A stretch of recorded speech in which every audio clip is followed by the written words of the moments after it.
without further ado, because I know y'all are sick of listening to me, I'm very excited to have Reggie Parker here with us today. Given what we're looking at doing with the mental and physical health of the community, it plays right into it. My dad loves Reggie to death, and talking to Dad, he's like, "You need to have Reggie out there." Um, but he's the behavioral health coordinator for Hoover. And how you were at Hoover PD for 27 years and retired, and they wanted him to come back. So he didn't come back to the PD, but he did come back to working with the city in a capacity that his police experience has definitely helped with. So he's going to talk to us about mental health of the community, and I think he's going to take a lot of questions. So without further ado, Mr. Reggie Parker. And you can, this is the, are you going to stay up here? Or? Okay, I'll here, just clip that on. I talk loud now. I know, but there's a microphone. We got to use it. Okay. And just, let's see, I'll share the screen. Good morning. How are you? Glad you guys have got me here this morning because we're talking about something near and dear to my heart, and that's talking about mental health, how it impacts the community. A little bit about me, as she was saying, I retired from the PD as a sergeant over the detective division. Josh and I worked together, so I saw a familiar face this morning when he walked in. So I began my law enforcement career back in '93 when I graduated from Jacksonville State University. I came on to Hoover in '95. I worked there until I retired October 31st of this year. So yeah, I mean, I'm here. So now what happened is I've been seeing this being a trend and something that was been going on as far as mental health for a long time.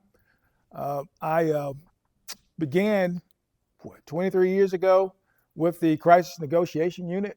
So I was familiar with dealing with suicidal situations, dealing with all kind of other mental health situations.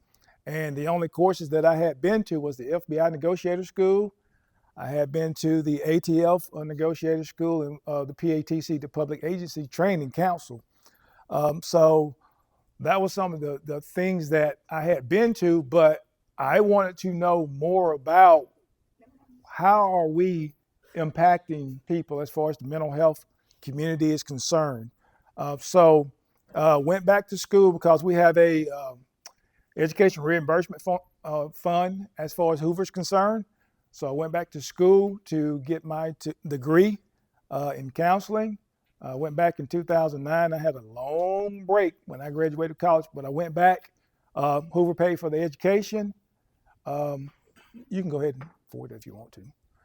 They paid for my education. I went back and got it in mental health because I knew that was a big concern. But one of the main things that I knew that was a concern for us was in the police department, you know, because I did all this stuff because I wanted to be able to help us. And that's just some of the things that I was able to do. And I do have at the very end, I do have my own private practice to be able to help with the mental health. But some of the things that I have done as far as with the behavior health coordinator when I just started in November. So this is pretty new for our city too, of Hoover, getting it started. So one of the main things that I know that's very important is our peer support. You gotta have peer support because the thing is, there's a lot going on. There's a lot of things we see. And one of the main things that I know that we talk about when we talk about PTSD and all the other kind of things that come on board is we normally think about the military. But what people don't talk about enough of is the cumulative PTSD. Because the thing is, when you pull up on a car wreck and you see a little child, you go to a domestic, you go to all these other different calls that we go to over the years as far as first responders are concerned. And the reason I'm talking about primarily first responders is because right now, that's my focus because it's just me. We hadn't got to the point where we've grown the unit yet, but we're trying to get there. But one of the main things to actually be able to get me some help is to get that peer support unit started. So what I did, because what I've seen in the past as far as peer support, I've seen peer support with fire department. I've seen peer support with the police department, and they weren't together. What I thought would be the best thing to do, because when we go to critical scenes, is everybody is there together. So what I did in Hoover is I just made it the peer support unit. Also, what I did with that unit too, that I think will be beneficial, is I brought the 911 operators on board too, because the dispatchers are always left out when we have critical incidents actually that occur. So I have been tasked with writing a lot of policy too, because when I came in, there was not policy written as far as peer support. So I've gotten that on board.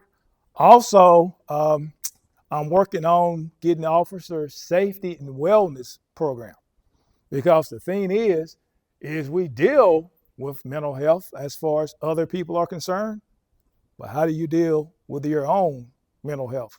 And that's some of the things that we talk about and we focus on as far as the mental health unit is concerned. I've talked about the critical incident stress management model.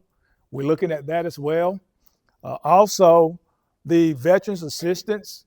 I'm trying to get guys, we're fortunate to have a guy that just rolled out onto the street. Pretty impressive guy. He's happened to be actual Navy SEAL, but he's retired from that. And he's working with us, and he's also about a couple of classes from getting his degree. So I'm going to get him to help me with the Veterans Initiative. And believe it or not, it's a lot of transient homeless people that come through that need some assistance too. So that's something that we're looking at too, to try to be, come on board with that. So it's a lot going on as far as the what I'm tasked with, but I got good support, and that's going to be the main thing for us, to have that support, because it is a lot of different things going on. You can go ahead. It's okay. Here's one of the biggest things, especially with first responders. I know it's with everybody, but especially with first responders, the stigma of mental health. I think you guys in this room, we can all agree that there is a stigma, because what are some of the things that you guys have heard when we talk about mental health? What are some of the things you guys have heard when people say they're going to see a therapist? You're crazy, right? You're weak. You should be able to handle your problems on your own. And that's some of the stigmas that we have dealt with. Here's where I'm fortunate. I'm fortunate because I was in the trenches with the guys. So as far as building the rapport with them, it was easy for me. But I can see coming on board, when you're just starting this, I think it will be a good idea to try to find the right fit, somebody who has the passion for it. Because when you have the passion, and then they already have the rapport, because if you start with first responders, it's going to be hard to get them to walk through the door. I was pretty surprised with the people who are actually walking through the door now to me and actually communicating what's going on. Because before then, when you didn't have somebody that wore the uniform, then we assume that you don't know anything about me, and it's kind of hard to get that to them to open up. So that was a good thing for me as far as being able to deal with the stigma of mental health, because what I do is I get in and I talk about trauma in the brain, because one of my specialty is trauma. I specialize in trauma, so that's one of the things that I do. So I talk about trauma in the brain, what the body feels, what it looks like, what it feels like, what it sounds like, the things that we deal with, what the body feels. Those are some of the things that I can talk to them about, and we have an instant connection because I dealt with some of the same stuff. Because one of the main things that I know being on the street, and Josh can tell you this one, if I ask him, we're going to a traumatic call, you good? And the first thing he's going to say, I'm good. Well, we're not good. Because the thing is, we don't want to talk about our emotions. You can go ahead. One of the main things that I think is we got to develop our emotional language. We got a lot of people in Alabama, in this area, It's highly educated. But here's the problem. We got some that's got bachelor's, master's, doctorates, but our emotional language is pre-K. It really is. Because here's the thing. From reading a great book that I've been studying a lot about is the gift of imperfection. Here's the thing, what Brene Brown says, and I think is true. The majority of us growing up have been taught it's okay to be pissed off and be angry, but it's not okay to be hurt. And because what we've been taught a lot of times is don't show your emotions. People will think you weak. And the thing is, we're full of emotions. They call them feelings for a reason. And what happens is when we don't know how to connect to ourselves, very difficult to connect to somebody else. Because what happens is this, your connection with other people is only as strong as your connection to yourself. And that's some of the stuff that I have been trying to break down those doors, because it's a slow roll as far as getting it where everybody buys it, because I can still see, and I've been here longer than, I worked in Hoover longer than everybody in that police department other than Chief Durtis. Wow. That's how long I've been there. And it's hard to actually get people to see how important it is to take care of their mental health. And that is the thing that I am glad that I was able to step out of the role, because I felt like I could be able to be of use to more people than just being sitting in the detective division. And that was my vision and my dream. And what I'm happy about is the city has gotten behind me as far as the funds and everything we need to do to make this successful. So one of the things that we talk about, I think, is a top-down approach.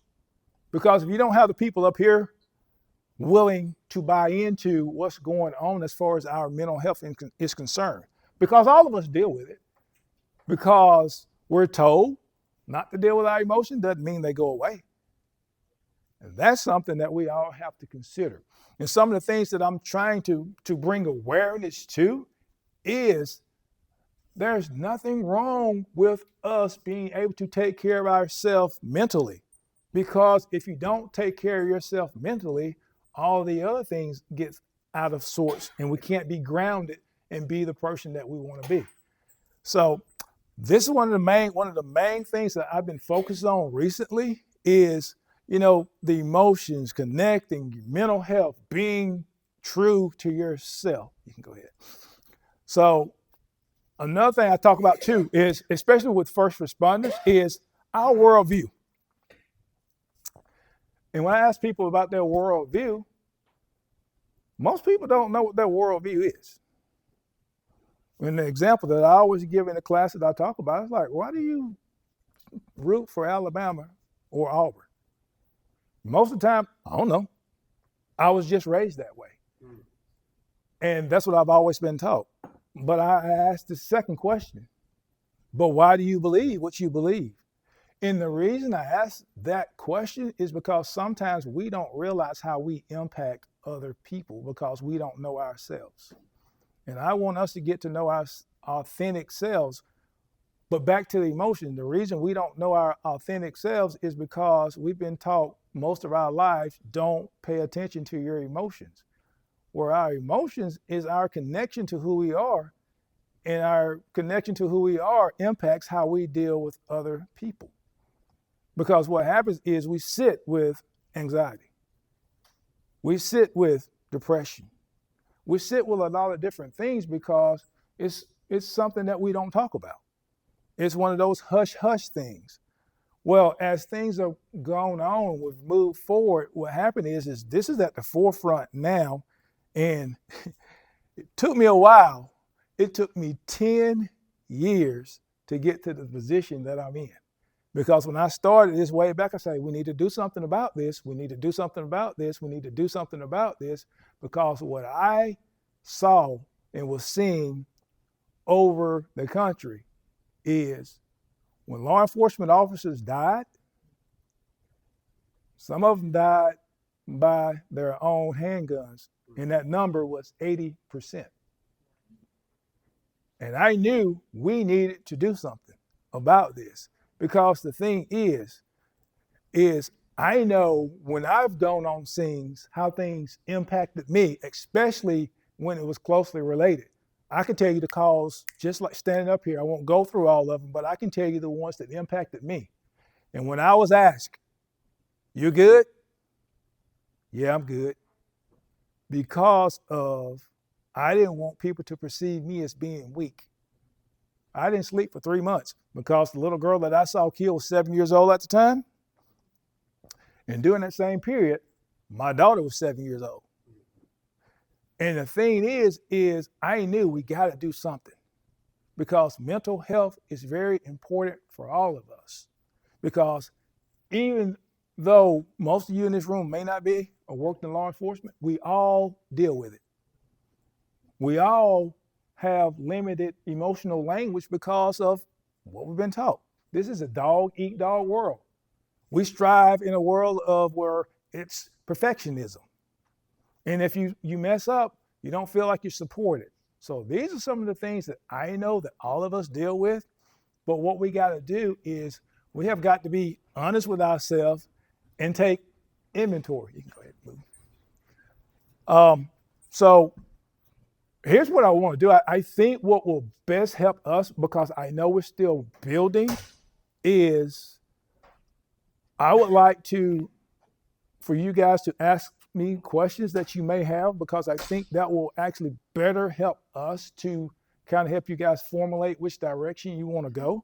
So I could continue to talk, but I think the best route would be able to do that to help you guys to build what you want to build. Does that make sense? All right, are there any questions? Yeah, Reggie, we were talking before it started. One of the things that has really occurred to me is the social media impact on our officers, on my personal life. Mm-hmm. I mean, how do you play into us being more open about that? I mean, to go off social media for a while, because you're constantly comparing yourselves. Everybody's got it going on. Ooh. I think we live in such a fast-paced world this way. Here's a definition for you. I want you to think about this. When you say that word compare, comparison is the thief of all joy. And that's what we got to remember, because what happens is a lot of times we hustle to fit in to cliques and groups.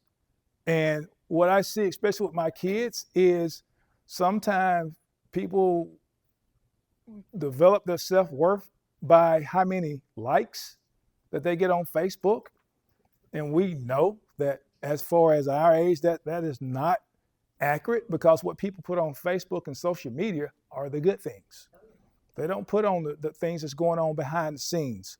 So what we got to do is, we have to talk about these things. We have to educate ourselves, because what happens is when we compare, what we do is we're not appreciative of who we are. So what I've been talking about recently is we got to find the places that we belong, where we can be ourselves, not fitting in, not watering down who you are, but finding the places in the areas where you belong, where you can be yourself and people accept you for who you are. Because I want to be somewhere where people can accept me for my strengths, but more importantly, they can accept me when I'm struggling too.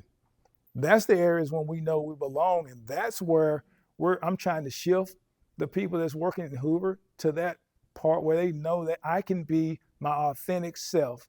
I can say when something's bothering me and not be considered as being weak, not being considered as not measuring up, because that's what we struggle with. When people feel like I'm falling short of standards, they struggle. What's wrong with me? And I said, let's change that word. When something does bad happen, I changed it from, hey, let's talk about this. Not what's wrong with you. Let's talk about what happened to you.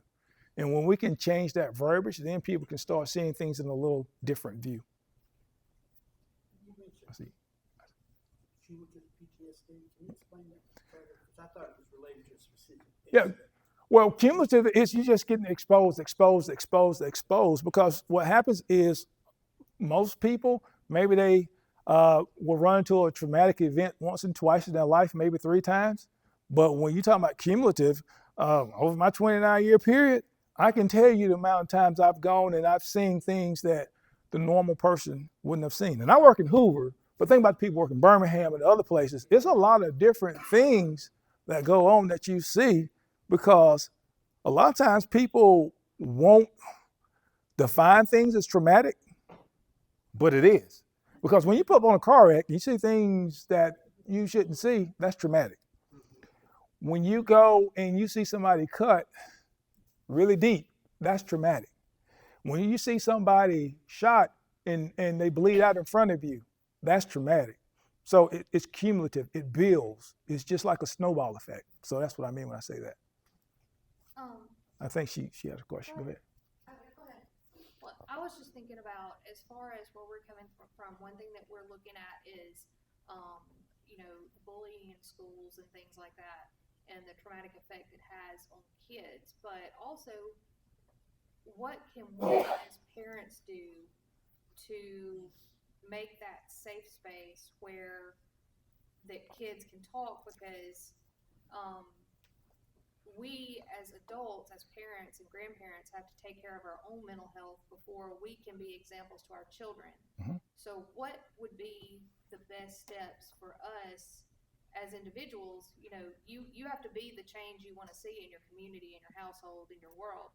So as far as us taking those first steps, what would be the best way for us to take, emotional inventory almost of where we are, so that we can better help other people?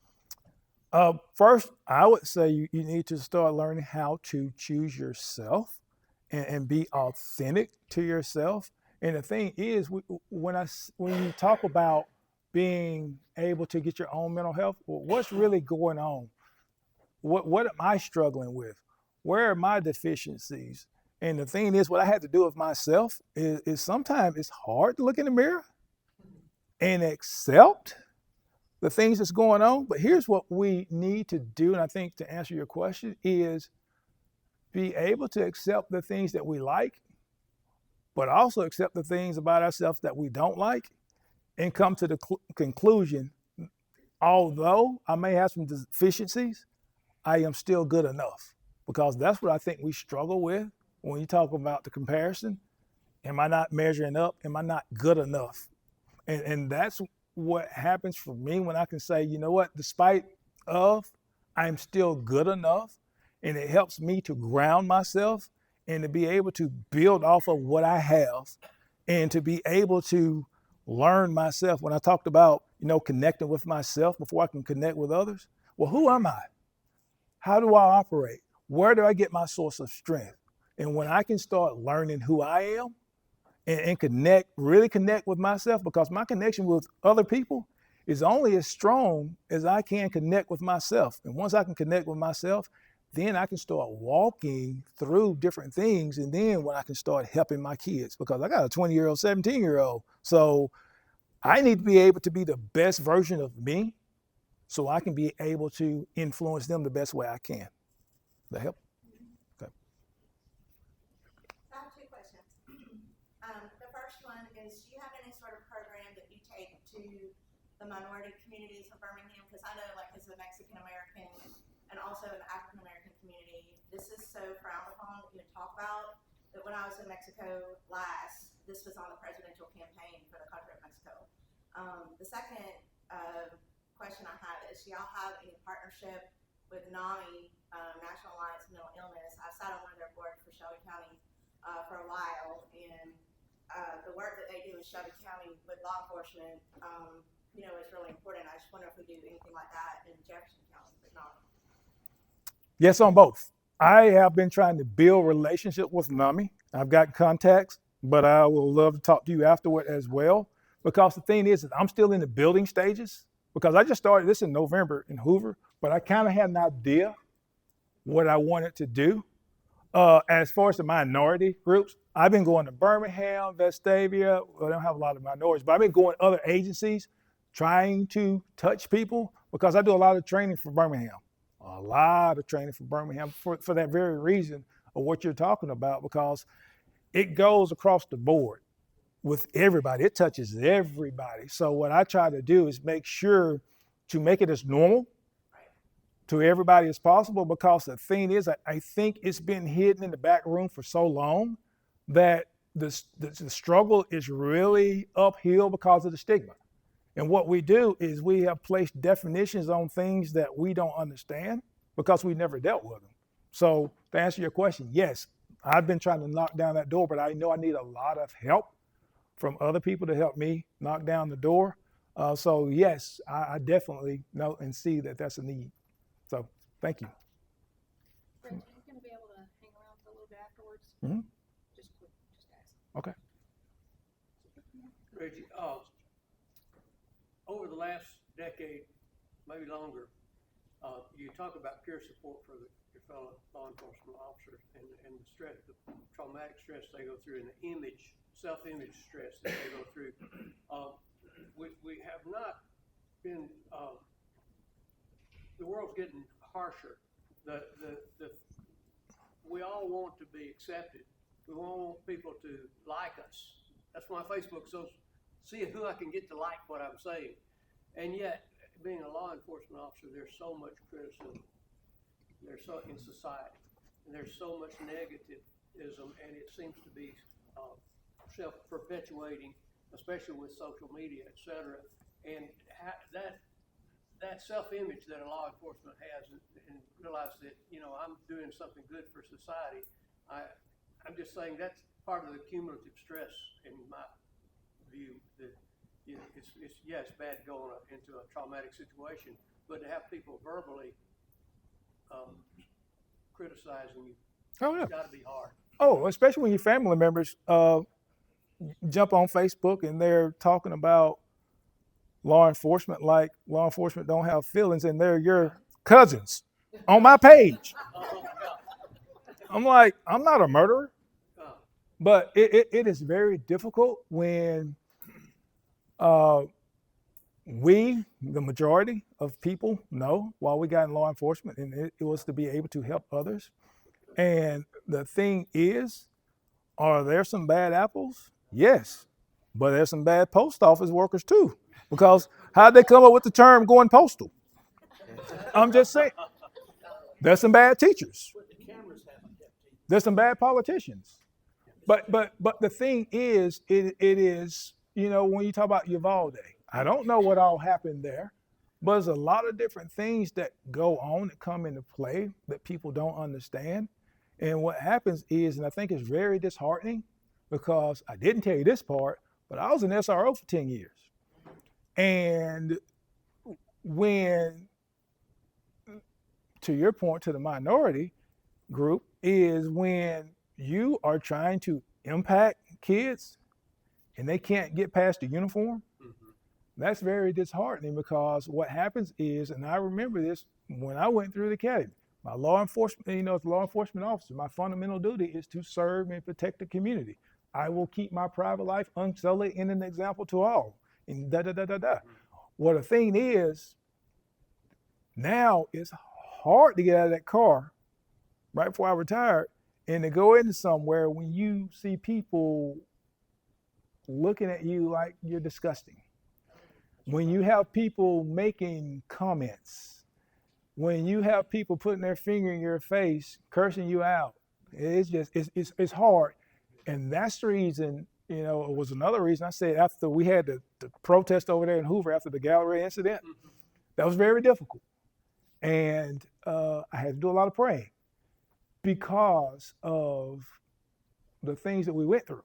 And you dream about it, you think about it. Is this really worth it? There's all kinds of things that we deal with and go through, because I was right there with that man on the front line. How did you feel, Josh? So you're good, but you're really not.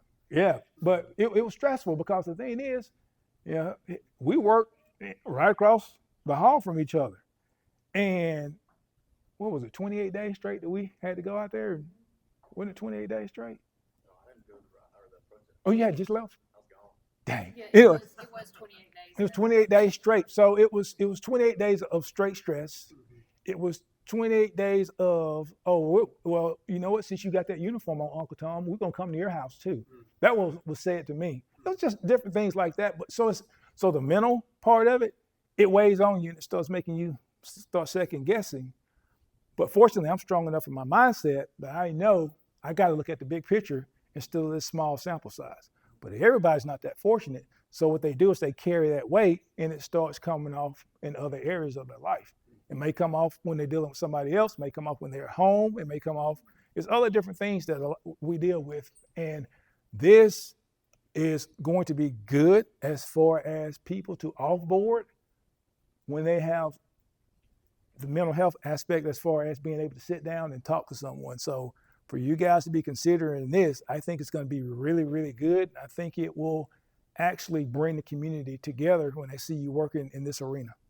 But Reggie, were you the SRO that, I can't remember if it was you or not, that was on the news that their student was actually the one in their face? Yes. Protest. I thought that was you. Yes. That had to be a special sort of Yes. trauma. It wasn't trauma. It was praying because I wanted to throat punch you. Yeah, but that's what I was going to actually mention that because that is, and it's a lot of the trauma is things that they're not necessarily visual trauma, but it's mental and it's, you know, that can have just as much of an effect True. on the mentality, and that goes not just for police forces, that goes for our marriages, that goes for our kids, that goes for everything. Trauma doesn't have to be visual, and it doesn't have to be physical. True. And that's the reason I start the peer support, because first thing I do is I get up, I talk about the incident. And then what I'll do is I'll use the word that police or most men don't like. I use vulnerability. Oh yeah. And well, here's the thing. People don't understand what vulnerability is. But I'll go up and I'll put myself out there first. And then I talk about vulnerability. I said, what's the first thing when you think about vulnerability, what's the first word come to your mind? Weakness, right? Well, guess what? It's not. I don't know you people. This is the first time I met the majority of you. But guess what? I don't mind standing up here in front of you, letting you know and see that I'm not perfect. That's vulnerability. When I was on the force, I go through a door. I don't know what's on the other end of that door. That's vulnerability. When you make business decisions knowing that it could have an adverse reaction on you, that's vulnerability. It's vulnerability. You can't be vulnerable without having courage connected to it. But when people don't understand these type of things or words, then they don't know, what it really means. And then I will stand up and talk to them about it because I know I need to give people a platform to talk about how they feel. And I think when you give people in the city a platform to talk about how they feel and we come together as a collective group, then I think we can start healing. But until we do that on the forefront, people are going to be in their back rooms doing things to try to cope with the feelings in their body. Because there's a book called The Body Keeps the Score. And let me tell you, from dealing with some of the stuff that I didn't deal with the right way, the body does keep the score. Now, cognitively, I know I should be doing one thing, but the body's saying, I don't feel it. So what we got to do is we got to be out front like you guys are starting to do and give people a platform to be able to talk about their mental wellness. Right? Well, if anybody has questions afterwards, Reggie will be around. He's given us a whole lot to think about, and thank you very much. Just a little token of our appreciation. Well, thank you. And Diane